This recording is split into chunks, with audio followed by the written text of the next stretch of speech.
밤새 안녕이라고 저희가 집을 비운 동안 고라니가 다녀갔습니다. 잘 크고 있는 가지 성장점을 따먹고 관상용으로 심어놓은 솥갓도 맛있게 잘 먹고 갔습니다. 저희들이 야생동물과 공존하는 것이 참 어렵습니다. 고라니가 성장점을 따먹으니 참 어떻게 할 수가 없습니다.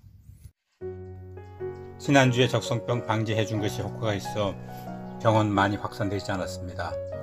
그래도 확실히 하기 위해 추가로 방제해 주었습니다.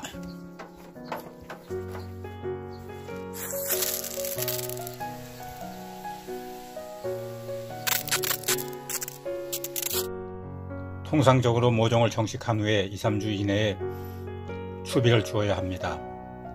밑거름이라고 하는 이 추비는 줄기와 잎이 자라는 데 꼭 필요한 질소질과 가리를 줍니다.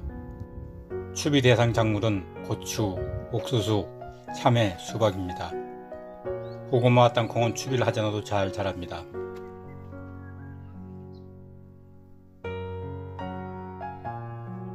일을 좀 편하게 하기 위해 도구 하나를 만들었습니다. 한쪽은 구멍을 파고 또 한쪽은 추비를 넣는 것으로 사용합니다.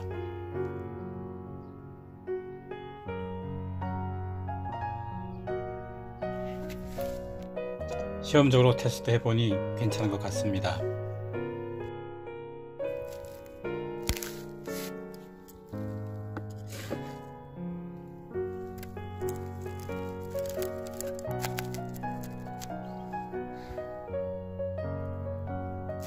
추비를 마치고 나서 고랑에 제초 매트를 깔려고 합니다.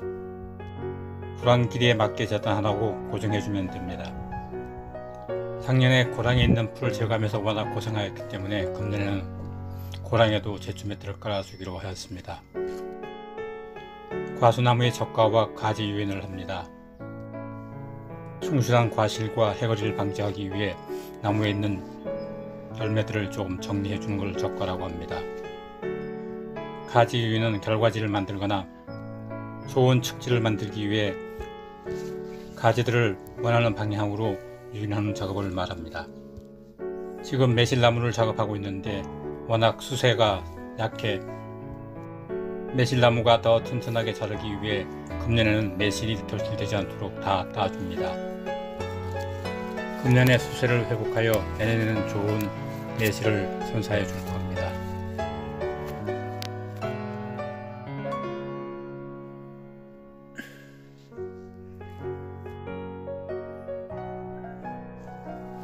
감나무는 아직 적과하긴 조금 일러 통풍을 저해하는 도장기만 조금 제거해 주었습니다.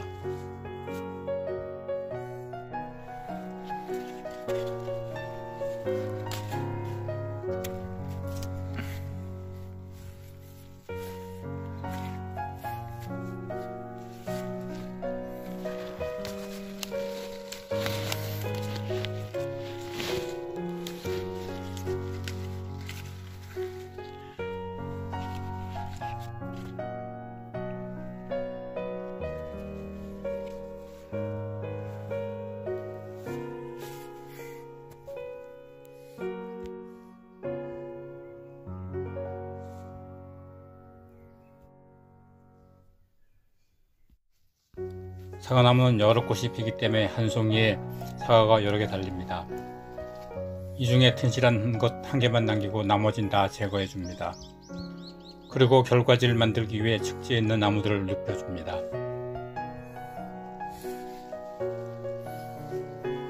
측잎에 있는 도장지는 더 이상 자라지 못하도록 성장점을 제거해 주었습니다.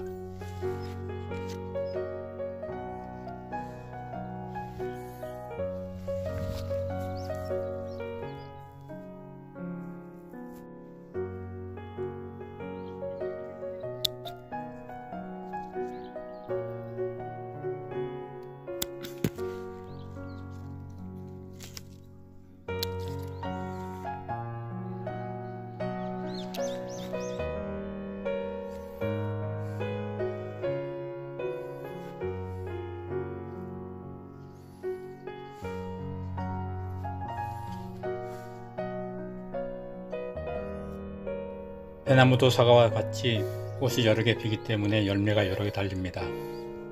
이 중에 튼실한 한 놈만 남기고 나머진 다 제거해 줍니다.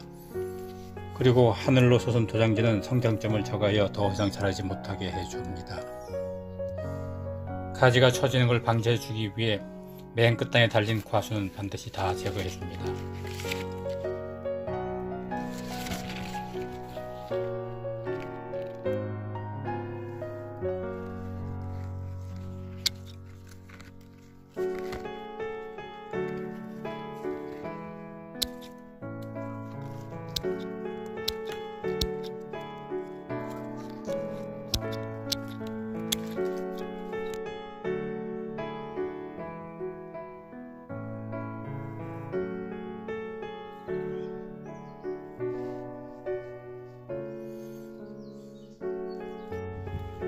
복숭아는 한 가지에 복숭아가 여러 개 달립니다. 대략 20cm 정도의 한 개만 남기고 나머지는 다 제거해줍니다. 복숭아는 병충해를 방지하기 위해 봉지를 쌓아주는데 이때 봉지를 싸기 어려운 위치에 있는 복숭아도 제거해줍니다.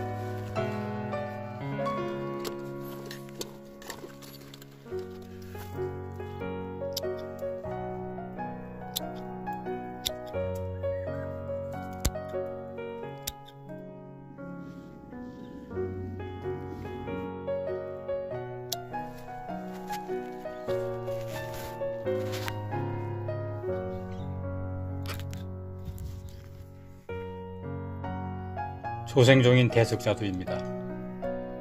나무에 수고도 높고 워낙 많이 달려서 흔들어서 낙과를 시킵니다.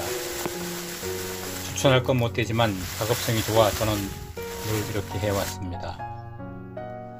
대석자두는 워낙 많이 열리기 때문에 적과해주지 않으면 가지가 다 부러집니다.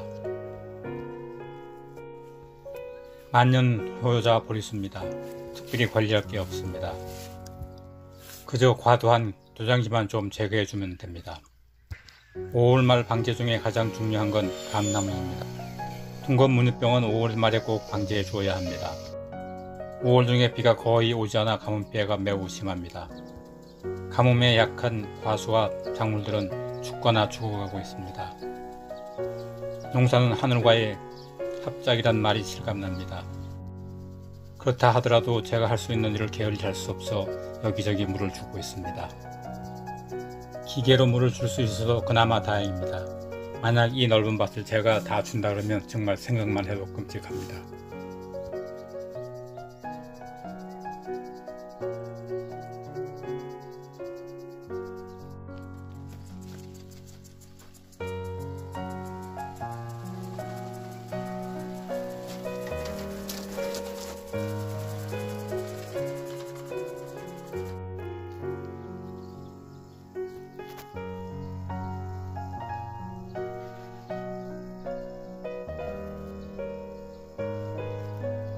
가뭄에 타 들어가고 있는 과수와 작물에는 그나마 도움이 될까 하여 물주머니를 설치해 주었습니다. 효과가 있기를 바라봅니다. 고맙습니다. 다음 주에 뵙겠습니다.